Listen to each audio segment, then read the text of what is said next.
আহলে হাদিসের ভাইয়েরা, আহলে হাদিসের যখন অনুসারী হয়েছেন, আমার নবীর হাদিস যখন মানেন, তাহলে আমার ভাইজান নামাজ ছাড়া যাবে না।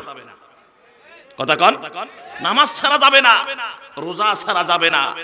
যদি আমার রাসূলকে মানেন তাহলে সুদ খাওয়া যাবে না। তাহলে আপনি বলবেন আমি আহলে হাদিস আর সুদও খাবেন, এটা কোন হাদিস?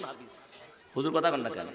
আপনি আহলে হাদিস আর এদিকে আপনি সুদও খান, এটা কোন? সুদ খাওয়াটা কোন হাদিস? এটা কোন হাদিসের মধ্যে আছে? অথচ কোরআনে স্পষ্ট আছে আহাল্লাল্লাহুল বাইআ ওয়া হারামার রিবা, আছে না নাই? যে তোমাদের জন্য ব্যবসাকে হালাল করে দিলাম, সুদকে চিরতরে হারাম। কথা কর। তাহলে আমি বলি আমি সুন্নি, আমি বলি আমি আহলে হাদিস, আমি বলি আমি পীর মুরিদি, আমি বলি আমি কোরআনের অনুসারী, আমি বলি আমি আল্লাহর গোলাম, আমি ইমানদার, আমি মুসলমান, আমি মুমিন বলি, এদিকে সুদ খাই। লাভটা কি করে? লাভ আছে? ওই সার্টিফিকেট দিয়া লাভ নাই। শুধু ঈমান আনার নাম, আমার ভাইয়েরা কি বলে, শুধু মানার নাম, জানার নাম শুধু ঈমান না। জানার নাম কি শুধু ঈমান? আমার তো মনে হয় দুইটির সমন্বয়ে ঈমান, সেটা হলো জানা এবং মানা, দুইটার সমন্বয় হচ্ছে। আপনি অনেক জানেন, যদি না মানেন তো হবে না। আর আপনি অনেক মানেন কিন্তু জানেন না। সুদ যে খাওয়া লাগে, এটা সুদ যে খাওয়া হারাম, এটা আপনি জানেন না। খালি ইবাদত করেছেন, খালি নামাজ বন্দেগী এটা সেটা, কিন্তু সুদ যে খাওয়া হারাম এটা আপনার এই জ্ঞানে আপনার ভিতরে নাই। এই সুদ খাওয়ার কারণে আপনার সমস্ত ইবাদত গোল্লায় চলে গেল, 0 কি বুঝাইতে পারছি ভাই? বুঝতে পেরেছি? আমার ভাইয়েরা খুব মনোযোগ দিতে হবে। আল্লাহ পাক শুকরিয়া আদায় করতে বলেছেন, স্পষ্ট কোরআনের দলিল। আল্লাহ পাক বললেন লা ইন শাকারতুম লা আযীদান্নাকুম ওয়ালা ইন ইকফার কায়দা ওয়ালা ইন কাফারতুম ইন্না আযাবি লাশাদীদ।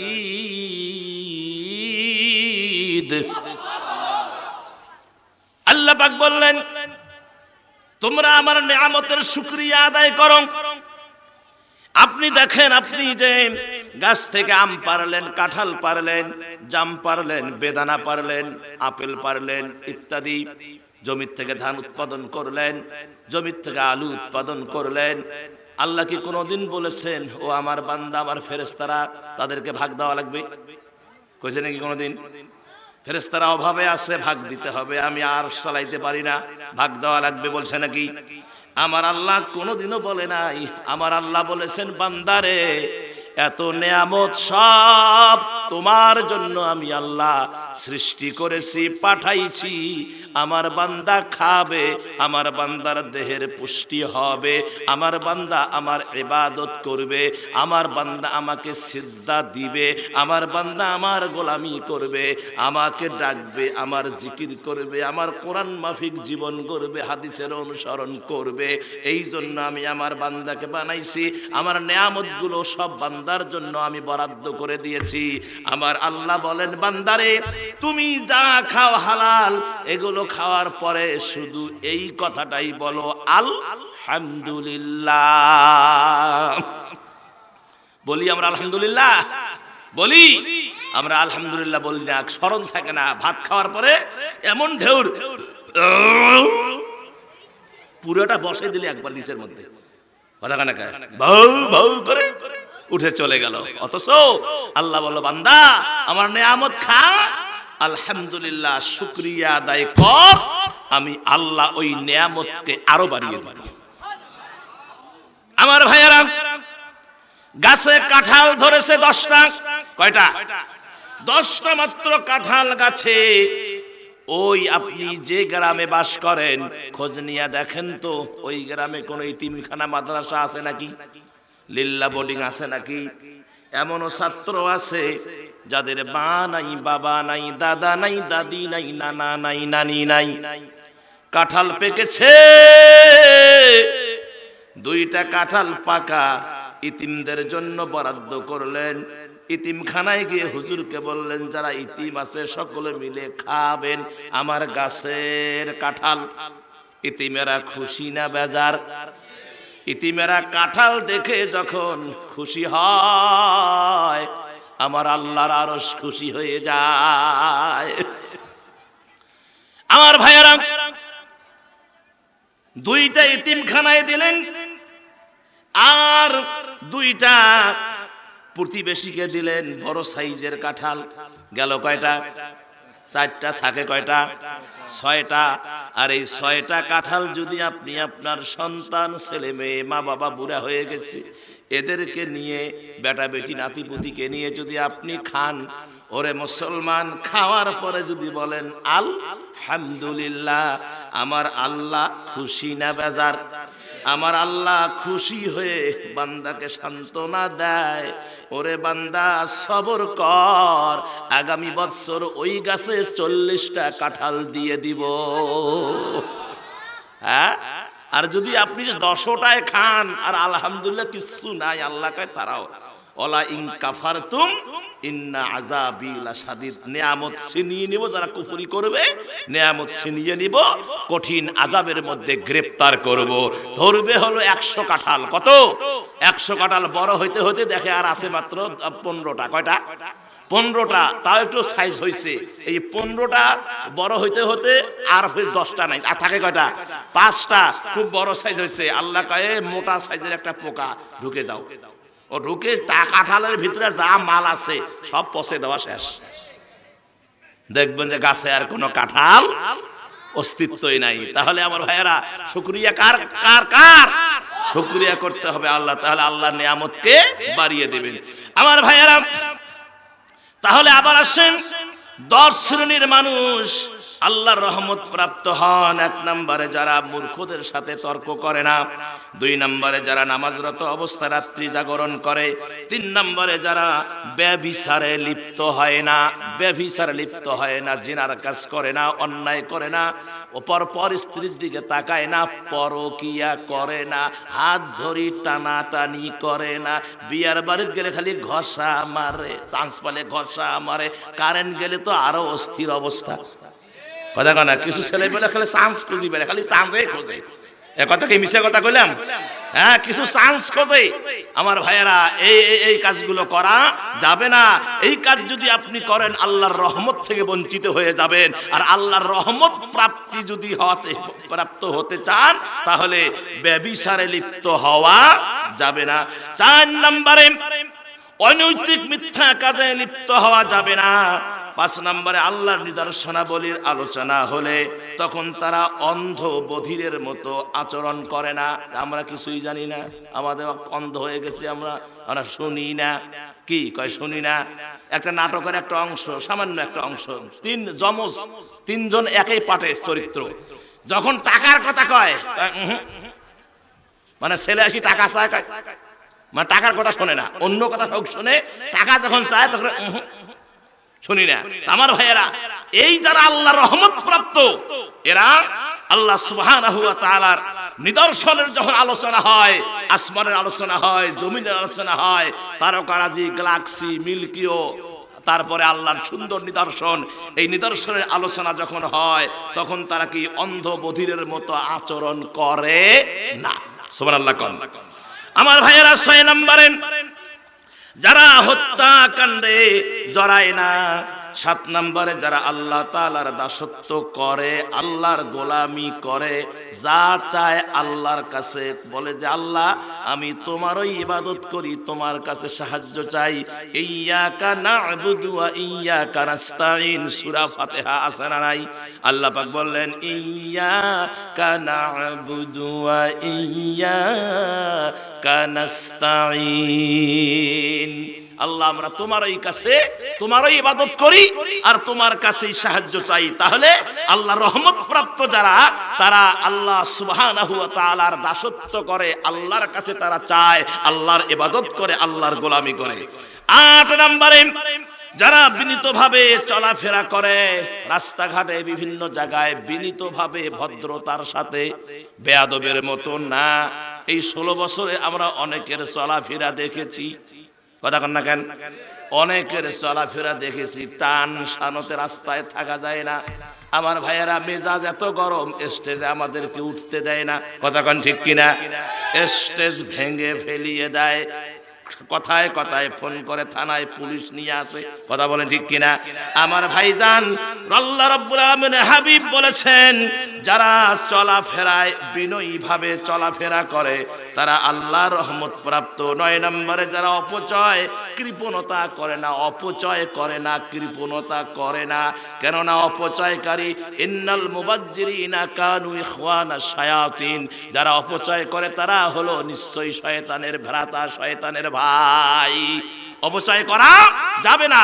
10 নম্বরে যারা আল্লাহর সাথে শরীক করে না, এই যে 10টি, এই 10 শ্রেণীর মানুষ আল্লাহর রহমত প্রাপ্ত হন। আমার আল্লাহ যেন এই রহমত প্রাপ্ত 10 শ্রেণীর ভিতরে আমাদের থাকবার তৌফিক দান করেন। সকলে বলি আল্লাহুম্মা আমিন। আরো জোরে সালামে জবাব দিতে হবে। বলেন ওয়ালাইকুম, বলেন রাহমাতুল্লাহি ওয়া বারাকাতুহু। আপনারা এই চাপাদহ না, চাপাদহ, তারপরে 5 জুমআ কুপতলা, এটা তো অনেক কয়টা আছে। চাপাদহ, 5 জুমআ, কুপতলা, আবার ফির গাইবান্ধা। থানা কি? থানা হলো গাইবান্ধা, অর্থাৎ সদর। জি জি, কুপতলা ইউনিয়ন। আপনারা কেমন আছেন ভাইজান? একটু খুশি খুশি বলছেন তো? আলহামদুলিল্লাহ। বাবা একটু বসো তো বাবা, এটা চেপে চেপে এসে বসে যাও। প্রধান বক্তাকে একটার পরে দিলে সুন্দর ওয়াশটাপ জমে টমে, তারপরে ফজর পরই বাড়ি যাওয়া লাগে। এটা একটা হিসাব বলে ভালো হয়। এরপর থেকে একটার পরে প্রধান বক্তাকে দিবেন, একবারে ফজর পরই বাড়ি, নাকি কর? যাই হোক, এটা পরিস্থিতির মধ্যে একটু শিকার হতেই হয়, এতে মন খারাপ করা যাবে না। আল্লাহ যাকে যখন কথা বলাবেন সে তখনই কথা বলবে, এটাই হলো হিসাব। কথা বলে ঠিক কিনা? তবে আমাদের চেষ্টা অব্যাহত থাকতে হবে, অব্যাহত কি থাকতে হবে চেষ্টা আমাদের। তো আপনারা সকলেই ভালো আছেন আলহামদুলিল্লাহ বলেন। আল্লাহ সুবহানাহু ওয়া তাআলা আজকের এই প্রোগ্রামে আমাদেরকে সশরীরে দুনিয়ার সমস্ত ঝামেলা থেকে মুক্ত করায় নিয়ে আজকের এই প্রোগ্রামে আমাদের আসবার সর্বাধিক দিয়ে তৌফিক দান করলেন। এজন্য মনিবের দরবারে শুকরগুজার হচ্ছি। সকলে বলি আলহামদুলিল্লাহ। রব্বানা লাকাল হামদ হামদান কাসীরান তাইয়্যিবান মুবারাকান ফীহি। আমাদের গ্রামে মাঝে মাঝে কিছু ঘটনা ঘটে যায়। আমি একটা ঘটনা দিয়ে শুরু করব। এক লোকের সাইকেল হারাইছে। কি হারাইছে? মাঝে মাঝে হারায়, কি হারায় না, সাইকেল হারিয়ে গেছে। ও এখন সাইকেল খুঁজে বাজারের এক কোনায়, আসি দেখে সাইকেল নাই। এখনকার মাথা কি ঠিক আছে? গরিব মানুষ, মাথা ঠিক নাই, সাইকেল হারিয়ে গেছে। ও এখন চিল্লাচিল্লি করতেছে, আমার সাইকেল যে নিয়েছেন সাইকেল তাড়াতাড়ি নিয়ে আসেন। যদি সাইকেল না নিয়ে আসেন তাহলে চট্টগ্রামে যে ঘটনা আমি ঘটিয়েছি সেই ঘটনা এখানে ঘটাবো। কোথায় ঘটাইছে? কোথায়? চট্টগ্রামে যে ঘটনা ঘটাইছে সেটা কিন্তু এখানে ঘটাইবে যদি সাইকেল না পায়। এখন সবারে ভয়, কিরে এই চট্টগ্রামে কি ঘটনা ঘটাইছে, এই দেখো সাইকেল গেল কই। পরে যাই হোক, মুরব্বীরা সবাই যে চট্টগ্রামে যে ঘটনা ঘটাইছে এখানে যদি সেই ঘটনা ঘটায় তাহলে তো মারাত্মক অবস্থা হয়ে যাবে। এই দেখো সাইকেল গেল কই। যাই হোক, অনেক খোঁজাখুঁজি করে চোর বেটা পাকড়ায় সাইকেল নিয়ে আসছে। ওকে যখন সাইকেল দিছে, ও সাইকেল নিয়ে যাওয়া শুরু করছে। এই দাঁড়াও, চট্টগ্রামে কি ঘটনা ঘটছে এটা আগে কও। কয় চট্টগ্রামে এরকম ঘটনা ঘটছে, আমার ওই চট্টগ্রামে একটা সাইকেল হারাছিল। পরে আমি লাস্টে 3 মাইল হেঁটে গেছি। কয় মাইল হাঁটছে? 3 মাইল হেঁটে গেছি। এখন আমার ওই একই কথা, যদি সাইকেল না পাইতাম আমাকে 3 মাইল হেঁটে যাওয়া লাগতো। এই জন্য বলছি যে চট্টগ্রামে যে ঘটনা ঘটাইছি আমি এখানেও সেই ঘটনা ঘটাবো। তো এরকম কিছু চালাক লোক সমাজে আছে না নাই? আর জোরে কোন আছে না নাই? আমার ভাইয়েরা, শুধু এটাই না, এখন আল্লাহ সুবহানাহু ওয়া তাআলা আমাদেরকে বিভিন্ন রঙে বিভিন্ন নিয়ামত দিয়া আল্লাহ আমাদেরকে সৃষ্টি করেছেন। আমাদের মাঝে কিছু প্রথা চালু আছে। কি প্রথা চালু আছে? এই যে দেখেন, যৌতুক নিয়ে যৌতুক নিয়ে বিয়ে করাটা এটা হলো হিন্দুদের প্রথা। কথা কোন ঠিক কিনা? যৌতুক নিয়ে বিয়ে করে কারা? হিন্দুরা একবারে সবকিছু নিয়ে নেয়। এখন সেই প্রথা আসি মুসলমানের ভিতরে ঢুকছে। আমাদের মুসলমানের ভিতরে যৌতুক আছে না নাই? জোরে কোন আছে না নাই? তাহলে হিসাব করেন, প্রথা যৌতুক নিয়ে বিয়ে করাটা কার প্রথা? এটা হলো হিন্দুদের প্রথা। আর সুন্দরী দেখে বিয়ে করাটা খ্রিস্টানদের প্রথা। হ্যাঁ, আর খ্রিস্টান সুন্দরী দেখে বিয়ে করাটা কার? খ্রিস্টানদের প্রথা। আর সম্পদ দেখে বিয়ে করাটা ইহুদিদের প্রথা। আর দিনদার দেখে বিবাহ করাটা রাসূলের সুন্নত এবং মুসলমানদের প্রথা। আমার ভাইজানেরা, এখন ওদের প্রথা আমাদের ভিতরে ঢুকে গেছে। তারপরেও আমরা হিন্দু বলেন, খ্রিস্টান বলেন, বৌদ্ধ বলেন, যেটাই বলেন না, ইহুদি বলেন, আমাদেরই বাংলাদেশে আমরা কিন্তু সবাই কাঁধে কাঁধ মিলে সমাজে বাস করতেছি। আমাদের মাঝে হিন্দু ভাইয়েরা যারা আছে তাদের সাথে আমাদের দ্বন্দ্ব আছে? দ্বন্দ্ব নাই। আমরা তাদেরকে রাস্তাঘাটে দেখলে আদাব দেই, তারা আমাদেরকে আদাব দেয়, সালাম বিনিময় হয়, ধন্যবাদ বিনিময় হয়। আমরা এক এক গ্রামের পাশাপাশি আমরা বসবাস করি। আমাদের ভিতরে কোনো কলহ, দ্বন্দ্ব, বিবাদ নাই। এটাই হচ্ছে সামাজিকতা। উনি ওনার ধর্ম পালন করবে, আমি আমার ধর্ম পালন করব। কথা বলেন কিনা? আল্লাহ তো বলেই দিয়েছেন, খবরদার কারো ধর্মকে নিয়ে, কারো দেবদেবীকে নিয়ে তোমরা কটূক্তি করো না, তাদের দেবদেবীকে তোমরা গালি দিও না। স্পষ্ট কোরআনে আছে না? স্পষ্ট কোরআনে আছে, কারো তোমরা দেবদেবীকে গালি দিও না। আমার ভাইয়েরা, আমরা মুসলমান, আজ পর্যন্ত কি আপনাদের এই এলাকায় যারা আছেন মুসলমান ভাইয়েরা হিন্দু ভাইদের গালি দিচ্ছেন, দেবদেবীকে গালি দিচ্ছেন? তার কারণ আমরা রাসূলকে ভালোবাসি, রসুলের নিয়ম, তান্ত্রিক ভাবে রসুলের নিয়ম ফলো করি, কোরআনকে আমরা ভালোবাসি, কোরআনের হিসাব নিকাশ ফলো করি, যার করে আমরা সমাজের ভিতরে অনেক শান্তিতে বসবাস করছি। কথা বলেন ঠিক কিনা?